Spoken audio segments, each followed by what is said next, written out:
Thank you to Dr. Petahon for her explanation of that new COVID booster.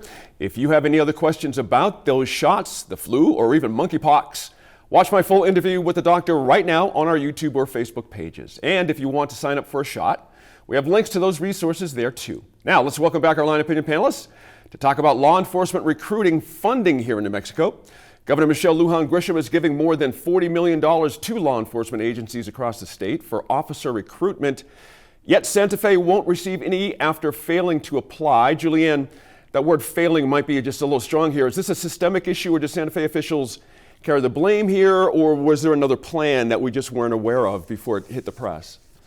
Well, I just think there's some greater context. The story that you're referring to appeared in the Santa Fe New Mexican, and I think this is what journalists do in local communities. We look at a big state list of who's getting what, and then if our town is not on it, we ask why not.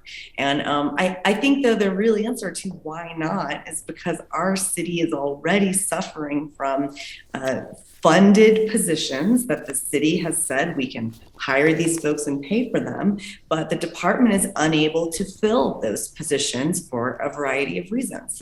And so this money that was available from the state and this big pool, really wasn't something that was going to help the city of Santa Fe with its biggest challenge.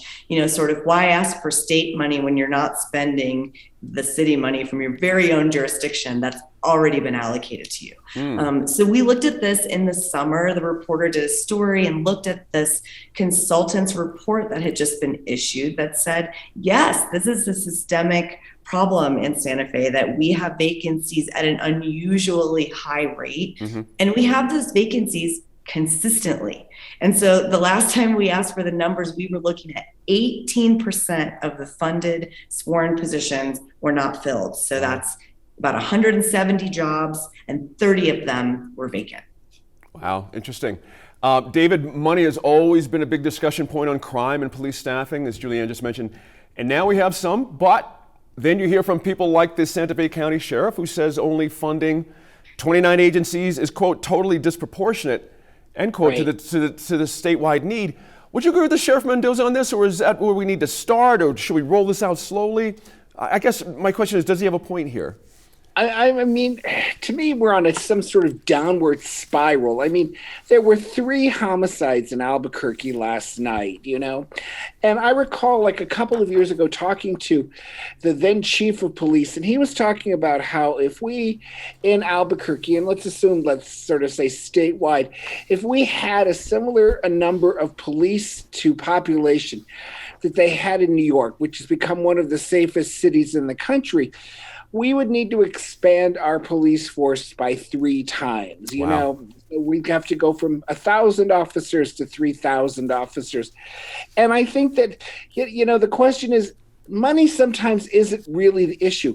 The issue is, why are we not funding? Why are we not getting recruitment? Why is our police force and police forces in Santa Fe, why do they have these vacancies? Let's get to the bottom of that. And if it is a money issue that we're not paying enough or that we don't, whatever it is, we need to find it, because I'll tell you, when you have crime rates that scare people, that is not good for any aspect of living in your state, for economic or, well-being or education or anything. I mean, it's just, none of it is any good.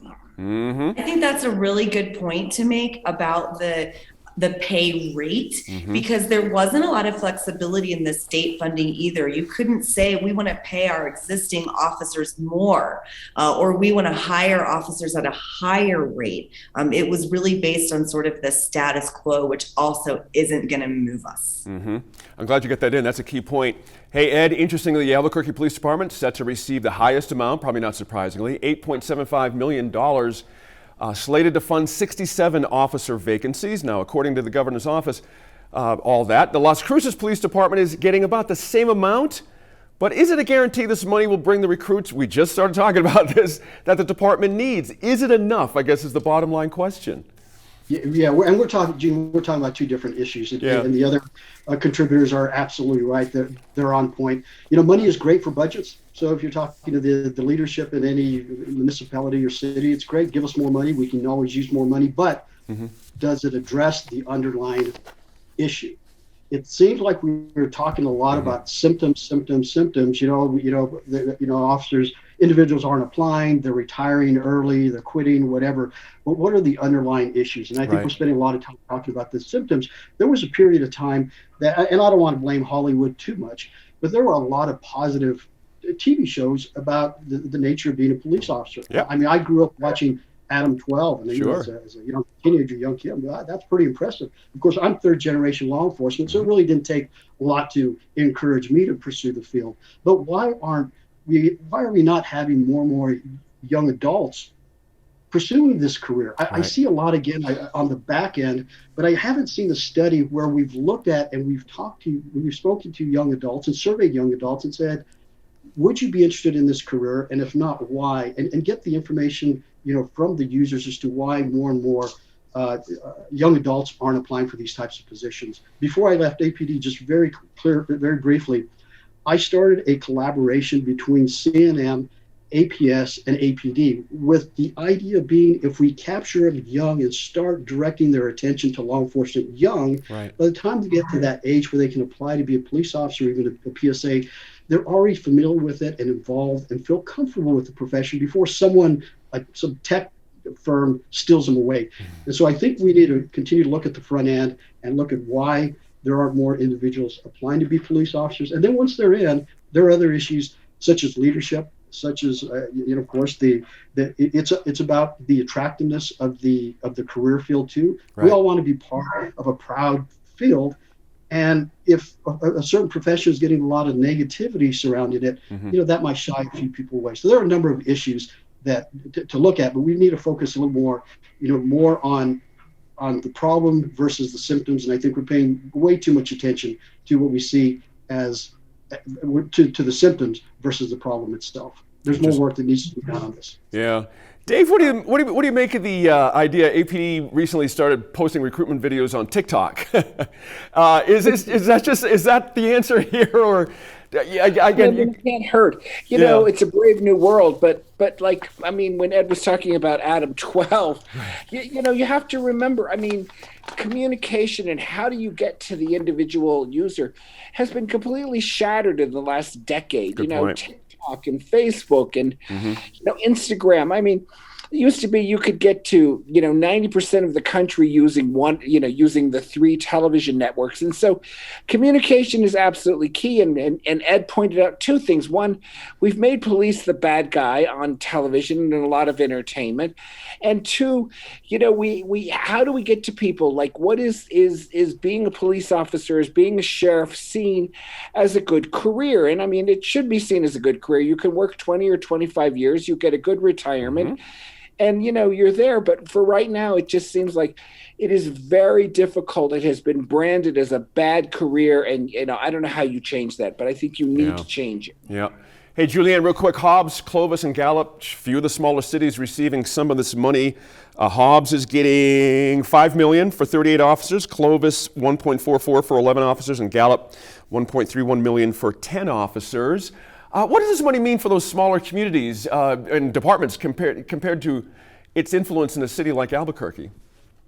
Well, I think that you're always dealing with the smaller the city, the smaller the tax base for everything, for GRT, which largely funds municipal operations. They're not able to bond as much. There's just a smaller pool of resources, and so I think it does have an outsized impact. And I think a city like Gallup getting 10 officers through this is definitely a benefit to that city. I think that tying this all into, other issues that are facing the small cities in New Mexico, like they need help on the front end, stopping alcohol-related crime and, fatality related to health there.